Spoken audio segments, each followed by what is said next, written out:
Hello everyone, dear audience. At first take my salam, assalamu alaikum. I hope you are doing well by the grace of Almighty Allah. Today I will describe this picture. আজকে আমি আপনাদের সামনে এই পিকচারটি describe করব এবং picture সাথে প্রশ্ন কিছু আমি যুক্ত করে দিয়েছি আপনাদেরকে সেগুলো বিস্তারিত দেখাবো।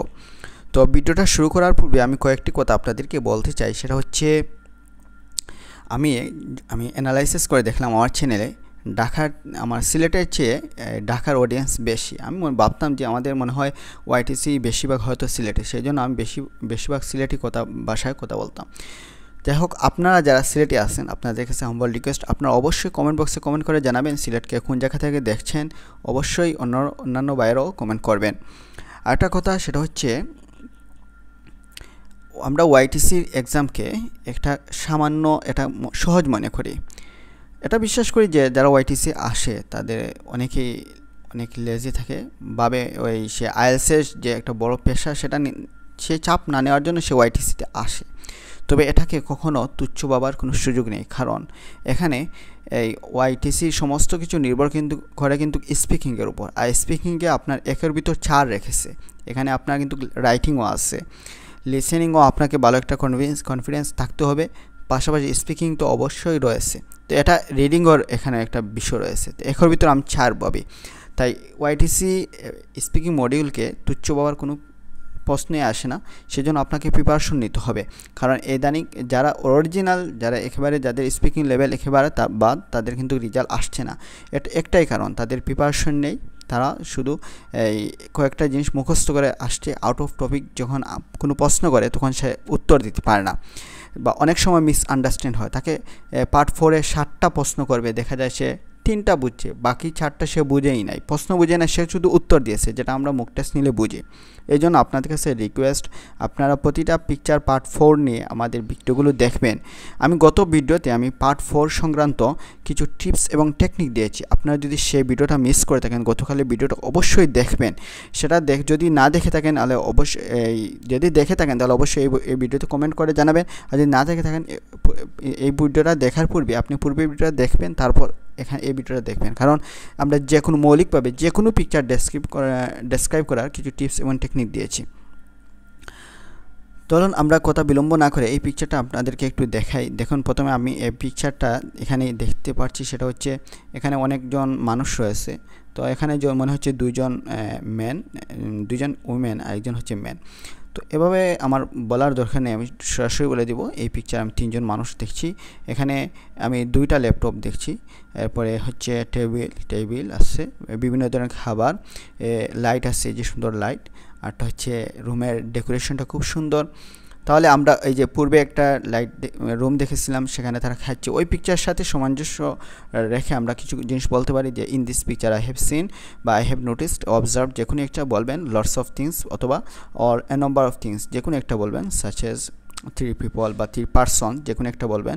তারপর 2 laptops, A decorated room, different kinds of painting, lights, table, several type of food or drinks and so on, বিভিন্ন ধরনের খাবার আছে, তারপর বললেন অ্যান্ড সো অন। তারপর আপনি যে জিনিসটা প্রথম হচ্ছে এখানে মূল বিষয়টা কি, মূল বিষয়টাকে আপনাকে প্রথমে 1-2টা সেন্টেন্সে বলবেন। সেটা হচ্ছে এখানে মূল বিষয় হচ্ছে ওরা একটা গুরুত্বপূর্ণ কাজ করছে, মনে হচ্ছে তারা কোনো গুরুত্বপূর্ণ কাজ করছে, সেই জিনিসটা দুইজনে কথা বলতেছে, পরামর্শ করছে, আর একজনে এটা নোট করতেছে। তাদের সামনে 2টা ল্যাপটপ আছে, তাহলে আমরা দেখতেছি তারা ল্যাপটপ ইউজ করে তাদের ডকুমেন্টসগুলো নোট করছে। তো এই কথাগুলো আমি এখানে ইংলিশে বলবো। Among them one of the most important things বা attractive things or interesting things that really catch my eye is that, এতটুকু আমাদের কথা, পূর্বের কথা, দ্যাট রিয়েলি। তাহলে আমরা পূর্বের যে ভিডিওগুলোতে বলেছিলাম সেটা এতটুকু হচ্ছে পূর্বের কথা। Among them one of the most important things, বা যে কোনো একটা বললেন, that really catch my eye is that they are talking অথবা চ্যাটিং, হ্যাঁ, তারা কথা বলতেছে বা চ্যাটিং, গল্প করতেছে টু ইচ আদার। তা আমার মনে হচ্ছে তারা পরস্পরে কথা বলছে বা তার পরস্পরে গল্প করছে। It seems to me that they are in an important meeting, এটা আমার কাছে মনে হচ্ছে যে তারা একটা গুরুত্বপূর্ণ মিটিংয়ে আছে বা কোনো কনভারসেশন আছে। There are 2 laptops in front of them, তাদের সামনে 2টা ল্যাপটপ আছে। They are using laptop to take notes their documents. তারা ল্যাপটপটা ইউজ করছে তাদের ডকুমেন্টগুলো নোট করার জন্য। তাহলে আপনি এখানে মূল বিষয় হচ্ছে এখানে দেখুন আপনার জিনিসটা একটা পিকচার পাওয়ার পর দেখবেন পিকচারের মধ্যে অধিকাংশ যে জিনিসটা আছে সেটা নিয়ে আপনি ডেসক্রাইব করবেন। আমরা কিন্তু ল্যাপটপ নিয়ে ডেসক্রাইব করতে পারবো, কারণ পার্ট 1-এ আমাদের কাছে যারা মুক টেস্টে যা রিসেন্টলি এক্সাম দিয়েছেন আপনারা জানেন যে ডেস্কটপ ও ল্যাপটপ যে কোনো কম্পিউটার নিয়ে আপনাদেরকে কিন্তু প্রশ্ন করে। তো কম্পিউটার সংক্রান্ত আপনাদের কয়েকটা প্রশ্ন উত্তর আপনাদের জানা অবশ্যই দরকার। সেই জন্য আপনারা তাছাড়া এই পিকচারটাও ইদানিং বেশি আসছে, আর এই পিকচারের মূল বিষয় হচ্ছে কিন্তু ল্যাপটপ আর ওই কমিউনিকেশন বা কনভারসেশন এটাই। তাহলে আপনি ল্যাপটপ সংক্রান্ত এখন কিছু এক্সপ্লেন করেন, কিছু বলেন। তাহলে আমি এখানে ল্যাপটপ সংক্রান্ত কিছু প্রশ্ন দিয়েছি, পরে দেখাবো। এখানে আমি এখন ল্যাপটপ সম্পর্কে কিছু বলবো। প্রথমত আমরা যে নট অনলি বাট অলসোর মধ্যে পূর্বে যে আমরা একটা I can not mention that, আমি এটা না বলে পারছি না এই ল্যাপটপ কথা বলে আপনার ল্যাপটপ সংক্রান্ত এখানে কিছু কথা আমি লিখেছি, সেটা আপনারা একটু দেখেন। হচ্ছে ল্যাপটপ হচ্ছে আমাদের জীবনের দৈনন্দিন জীবনে প্রতিটা সেক্টরে কিন্তু ব্যবহার হয় এবং খুবই ইউজফুল। দেখুন laptops I can't but mention that laptops are very useful in every sector of our daily life. আমাদের জীবনে প্রতিটা সেক্টরে কিন্তু ল্যাপটপ খুবই দরকার। কথা বললে নাকি, যেহেতু এখানে ল্যাপটপ দেখছে। For personal to professional life laptops are use to keep to in touch with people, to do our work home conveniently or efficiently, and to perform official duties. সেটা হচ্ছে আমাদের পার্সোনাল লাইফ থেকে নিয়ে ব্যক্তিগত থেকে নিয়ে পেশাগত জীবনে ল্যাপটপগুলো মানুষের সাথে যোগাযোগ রাখতে, আমাদের কাজগুলো করতে, অথবা যে সুবিধাজনকভাবে এবং দক্ষতার সাথে অফিসিয়ালি দায়িত্ব যেগুলো আছে সেগুলো পালন করতে কিন্তু আমরা ল্যাপটপ ব্যবহার করি। এই কথাগুলো আপনারা একটু মুখস্থ করে নিতে পারেন, বা আপনার মতো করে আপনি সাজিয়ে এখানে যে কথাগুলো আছে সেগুলো আপনি ইংলিশ করে মুখস্থ করে নিতে পারেন, অবশ্যই নোট করে নেবেন। তারপর every person's life today is touched by laptops, যে আমাদের প্রতিটি মানুষের জীবন আজ ল্যাপটপ দ্বারা স্পর্শ করা হয়। দ্যাটস মিন হচ্ছে প্রতিটা মানুষের জীবনে কিন্তু ল্যাপটপ একবার না একবার টাচ হয়। এই কথাগুলো যখন বলবেন আপনার এক্সামিনার বলবে সে ল্যাপটপ সম্পর্কে হয়তো অনেক জানে, এবং আপনি যেহেতু আজকে একজন প্রশ্ন করেছে আমি যে স্পিকিং মডিউল টেস্টটা দিব সেটা কি মোবাইল দিয়ে দিব না ল্যাপটপ দিব, আপনি অবশ্যই আপনাকে আমার রিকোয়েস্ট করবো ল্যাপটপ দিয়ে দেন, কারণ এখানে আপনি স্ক্রিন শেয়ার করতে হবে, সেগুলো আপনাকে ল্যাপটপ যদি মোবাইল দিয়ে দেন তাহলে এখানে কিন্তু সমস্যা আছে। তাহলে আপনি যখন এই কথাগুলো বলবেন আপনার এক্সামিনার একটা মাইন্ডটা অনেক একটা ফ্রেশ থাকবে, যে আপনার সম্পর্কে একটা ফ্রেশ ধারণা থাকবে যে ওই ল্যাপটপ সম্পর্কে, ইলেকট্রনিক ডিভাইস সম্পর্কে অনেক কিছু জানা আছে। তাছাড়াও তো এটা হচ্ছে আমাদের টপিক হচ্ছে ল্যাপটপস নিয়ে এক্সপ্লেন করা। তারপর ল্যাপটপ আমরা বললাম, তারপর 3জন মানুষ বললাম, তারপর কী নিয়ে কথা বলা যায়?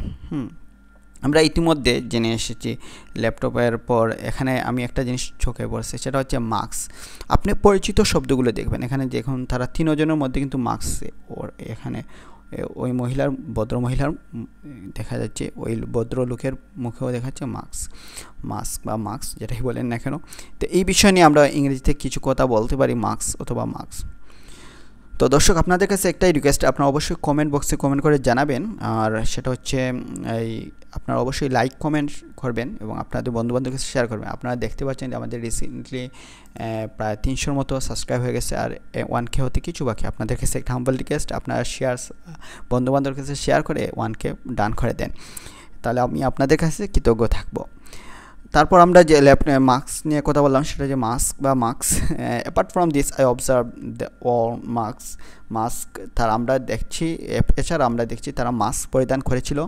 তারপর মাস্ক পরিধান করা যে খুব গুরুত্বপূর্ণ, এটা আপনি কথা বলেন, ওয়ারিং এ মাস্ক ফর কোভিড-19 is very important or indispensable, যে একটা কোভিড-19 এর জন্য বা এই কোভিড-19 পরিস্থিতির কারণে মাস্ক পরাটা খুবই জরুরি এবং অপরিহার্য, এই কথাটা ইংলিশে বললেন। তারপর বললেন আপনার অপিনিয়ন বললেন, এখানে বলতে পারেন এস ফ্রম মাই পার্সপেক্টিভ বা ইন মাই অপিনিয়ন, এখানে একটা যুক্ত করতে পারেন। Wearing a mask should be mandatory for everyone as it's beneficial not only the person wearing it but also to those around them. এখানে আমি যে কথাগুলো বলতে চাচ্ছি সেটা হচ্ছে আমি আমার মতামত হচ্ছে মাস্ক সংক্রান্ত আপনি একটা মাস্ক পরিধান সংক্রান্ত আপনি একটা অপিনিয়ন দিলেন যে আসলে মাস্ক পরিধান করা শুধু এই যে মাস্ক পরিধান করে তার জন্য এটা জরুরি নয়, আশপাশ যে আসবে তার জন্য জরুরি। কারণ কি, as there are several airborne viruses and bacteria, যেখানে বিভিন্ন ধরনের ভাইরাস এবং ব্যাকটেরিয়া থাকতে পারে একজন আরেকজনের যখন আমরা কনভারসেশন করব, এই কথাগুলো আপনি বলতে পারেন। তারপর বলতে পারেন apart from this I observed the wearing masks COVID-19 is very important in indispensable. Wearing masks should be mandatory বা compulsory যেটা বললেন সেটা for everyone as it's beneficial not only the person wearing it but also to those around them. তার আশপাশে যে শুধু mask পরিধান করবে তার জন্য উপকারী না, বরং আশপাশে যারা থাকবে তারাও জন্য এটা উপকারী। আপনারা দেখতে পাচ্ছেন ছবিতে স্পষ্ট দেখা যাচ্ছে শুধু একজন মাস্ক পরিধান করেনি, তার আশপাশের সবাই কিন্তু এটা পরিধান করেছে। তাহলে এখানে এটার জন্য এই কথাগুলো খুবই সুইটেবল আমার কাছে মনে হয়। তারপর রিজনটাও বলে দিলেন, বিকজ বা এজ দিয়েও বলতে পারেন, যেহেতু এখানে একবার এজ ইউজ করছে আপনি এখানে বিকজ বলতে পারেন বা ডিউ টু বলতে পারেন। তারপর ওখানে মোরওভার দিয়ে আরেকটা কথা বলতে পারেন, কারণ এখানে শুধু মাস্ক আমরা দেখি, এখানে আর কি আছে, এখানে দেখতেছেন যে বিভিন্ন ধরনের খাবার আছে। তাহলে এখানে খাবার সংক্রান্ত কিছু জিনিস মুখস্থ করে নেবেন। প্রতিটা পিকচার খাবার থাকে, দেখা যায় খাবার থাকে, ফটো সংক্রান্ত সময় থাকে, ফটোটা কোন সময় নেওয়া আছে, তো খাবার সংক্রান্ত একটা মনে নেন। এটা তো দেখে মনে হচ্ছে ফাস্টফুড, হ্যাঁ, তো ফাস্টফুড এটা ক্ষতিকর না সুস্বাদু এ সম্পর্কে বলতে পারেন। তবে আপনি এমন কিছু জিনিস বলবেন না যেটা সম্পর্কে আপনি জানেন না, বা জানেন বাট জানেন না বলতে এটা না যে ওই যেটা ইংরেজি জানেন, আপনি যদি যেটা ডেসক্রাইব করবেন ফ্লো অফ কোয়েশ্চেন কিন্তু ওই ক্যাটাগরিতে করবে। এই জন্য আরেকটা কথা ডেসক্রাইব করবেন, অ্যাটলিস্ট আপনি 5 মিনিটের প্রিপারেশন নেবেন, তাহলে এক্সামিনের সামনে 3 to 4 মিনিট আপনি এক্সপ্লেন করতে পারবেন। আদারওয়াইজ আপনাকে কিন্তু অনেক প্রশ্ন করবে, সে শুধু আপনাকে 5-6 মিনিট স্পেন্ড করতে চাইবে। যদি এক্সামিনার যদি মনে করেন সে আপনাকে যদি ভালো লাগে তো মনে হয় 1-2 মিনিট করেই শেষ করে দেবে, যার কাছে যেমন। যাই হোক, তাহলে আমরা এখানে খাবার সংক্রান্ত বলি। Moreover, there are different type of food and on the টেবিলের উপর বিভিন্ন ধরনের খাবার আছে। I think these are their fast food. আমার মনে হচ্ছে এটা হচ্ছে তাদের ফাস্ট ফুড বা নাস্তা। তারপরে এই যে কথাগুলো আমি হলুদ কালার দিয়ে ইয়েলো কালার দিয়ে মার্ক করে দিয়েছি, এটা হচ্ছে আমাদের সেই পূর্বের স্ট্রাকচার। এগুলো আপনি মুখস্থ করে সোজা বাক্য বলে দিতে পারেন, তাহলে এগুলো আমি মনে করি না পড়ার মনে করি না। তারপর আমি একবার from my perspective this room, এই রুম সংক্রান্ত বলবেন। This room is well decorated and the picture quality is very good, the picture has given me lots of information. For example, এখানে এই যে ফর এক্সাম্পলের একটা যে ছোট্ট একটা বাক্য বলছে, ইট গোস উইদাউট সেইং দ্যাট, এখানে যুক্ত করেন the photo was taken during the mid day, এখানে দিনের বেলা মনে হচ্ছে সেজন্য। তারপর বলতে পারেন from my perspective it seems to me that the photo quality is very good, all in all I think who took this picture is a professional photographer, this is something that I really love to describe. এটা হচ্ছে সামান্য কিছু যেটা আমি describe করতে পছন্দ করি। দর্শক, এই ছিল আজকের ভিডিও। এখন আমি আপনাদেরকে প্রশ্ন নিয়ে কিছু কথা বলবো। প্রশ্ন হচ্ছে, আপনি প্রথমত যদি ডেসক্রাইব বেশি করেন তাহলে কিন্তু আপনাকে প্রশ্ন কম করার একটা পসিবিলিটি আছে, আদারওয়াইজ কিন্তু আপনাকে অনেক প্রশ্ন করবে। তা এবার আসুন আমরা প্রশ্ন করি। এখানে আমি যেহেতু বেশিরভাগ দেখা যাচ্ছে আমার যে যে সমস্ত কথাগুলো বলছি সমস্ত বেশিরভাগ হচ্ছে আমি এই ল্যাপটপ নিয়ে বেশি কথা বলছি, তাহলে আমি ল্যাপটপ নিয়ে কিছু প্রশ্ন দেখাবো, কারণ আমি এখানে ল্যাপটপ নিয়ে কিছু প্রশ্ন দিয়েছি। যেহেতু পার্ট 1-এ ল্যাপটপ বা কম্পিউটার এ সংক্রান্ত প্রশ্ন আসে, তাহলে প্রথমে আপনাকে প্রশ্ন করতে পারে আপনি কি খুব বেশি ল্যাপটপ ব্যবহার করেন। হ্যাঁ, আপনি বলতে পারেন do use laptops very much. হ্যাঁ, আমি পড়াশোনার পাশাপাশি বিনোদনমূলক কাজের জন্য প্রায় ল্যাপটপ ব্যবহার করি। এই কথাগুলো আপনি এখানে বলতে পারেন, যেমন I use laptops almost everyday for my studies as well as, এই আপনি এই কথাগুলো এখানে বলতে পারেন। তারপর এটা না চাইলে আপনি নিজের মতো করে উত্তরও সাজিয়ে লিখতে পারেন। তারপর একটা when do you use a laptop, আপনি কখন একটা ল্যাপটপ ব্যবহার করেন। তো আপনি বললেন বেশিরভাগ ক্ষেত্রে আমি স্কুল বা টিউশন কাজ থেকে যখন ফিরে আসি তখন আমি যখন এই সময়টা আমি ফিরে অবসর টাইম আমি বেশ, তো এখানে উত্তরটা আমি লিখে দিয়েছি, আপনার মতো করে লিখে দেবেন। তারপর প্রশ্ন হচ্ছে আপনি কী জন্য ল্যাপটপ ব্যবহার করেন, what do use a laptop for. তো এই কথাগুলো আপনি এখানে লিখে দেবেন। I use laptop to do my homework or school project বা আপনি আপনার মতো করে যে আমি গেম খেলি বা আমি study purpose for many purpose I use laptop for many purpose first and foremost apart from this what is more, এরকম করে করে আপনি কিন্তু রিজন বলতে পারেন, আপনার সিরিয়াল বাই বলতে পারেন, বা আপনি আপনার মতো করে উত্তর লিখবেন। তারপর হচ্ছে ওই আপনি যখন এখানে যখন প্রথম ল্যাপটপ ইউজ করেছিলেন তখন আপনার অনুভূতি বা আপনার অনুভূতিটা কী ছিল, এটা what was your impression when you use a laptop the first time. তো এখানে আপনি যখন প্রথমবার ইউজ করছেন সে কীভাবে হচ্ছিল সেটা আপনারা লিখতে পারেন। তারপরে আরেকটা প্রশ্ন হচ্ছে do you think laptop are useful in everyday life and how? Yes, I think laptops are very useful in everyday life from personal to professional life. Laptops are used to keep in touch with people. এই যে কথাগুলো আমি এখানেও আমি picture ডেসক্রাইবে বলেছিলাম। তো দর্শক, এই ছিল আজকের ভিডিও। দেখা হচ্ছে পরবর্তী কোনো ভিডিওতে। এই পর্যন্ত সবাই ভালো থাকুন, সুস্থ থাকুন। আর যাওয়ার আগে আরেকটি কথা, সেটা হচ্ছে আমাদের কাছে ডেইলি 10 থেকে 12 জন 15 জন আমাদের কাছে মুক টেস্ট দিচ্ছেন। আমরা আসলে একটা মুক টেস্ট বললে হবে, একটা হচ্ছে ওআইটিসি সংক্রান্ত একটা পরিপূর্ণ গাইডলাইন পাবেন, যেখানে আমাদের স্যাররা 1 থেকে 1.5 ঘন্টা, কেউ যদি বেশি দুর্বল হয় তাকে আমরা 2 ঘন্টা পর্যন্ত দেই, যে পুরো ওআইটিসি সংক্রান্ত A to Z সে কীভাবে বসবে পরীক্ষায়, কীভাবে স্ক্রিন শেয়ার করবে, সব কিছু আমরা কিন্তু দেখিয়ে দিই। তাই আপনারা যদি আমাদের কাছে মুক টেস্ট দিতে চান তাহলে আমাদের কমেন্ট বক্সে চেক করতে পারেন বা ডেসক্রিপশন বক্সে আমাদের যে নম্বর দেওয়া আছে সেটার সাথে যোগাযোগ করবেন। জাস্ট শুধু যোগাযোগ করে আপনার পরীক্ষা কবে সেটা জানাবেন। আপনার পরীক্ষা যদি আমরা 1 দিন আগে আমাদেরকে বলতে হয়, কারণ যেমন আজকে 10 তারিখ, আগামীকাল 10-11 এর দেখা যাচ্ছে 7-8 জন অলরেডি বুকিং। তো এই জন্য আপনারা 2-1 দিন আগে বললে আমাদের হয়তো আপনাদের হেল্প করতে একটু বেটার হয়। তো সবাই ভালো থাকুন। আমার কথাবার্তায় যদি কোনো ভুল ত্রুটি হয় অবশ্যই বিষয়টি খুব সুন্দর দৃষ্টিতে দেখবেন, কারণ আমি এখানে আপনাদের শুধু ইনফরমেশন দেই, ভিডিওটা এডিট করি একবারে কম। আর এখানে অনেকগুলো ভিডিও আপনারা জানেন ভিডিওটায় অনেক হেজিটেশন হয় যখন রেকর্ডিং করতে হয়। আপনারা একটু ট্রাই করবেন। আপনার স্পিকিং, আমি আপনাদেরকে আরেকটা জিনিস সুন্দর কথা মনে হচ্ছে, আপনার যখন প্রেজেন্টেশন আপনি যখন নিজের সামনে ভিডিওগুলো রেকর্ড করবেন দেখবেন আপনার নির্ভুল প্রেজেন্টেশনটা অনেকগুলো হেজিটেশন হয়। সেজন্য প্রতিটা ভিডিও কিন্তু এডিট হয়, যেমন আমাদের ফেথফুল ইংলিশ ভিডিওগুলো এডিট করে থাকে।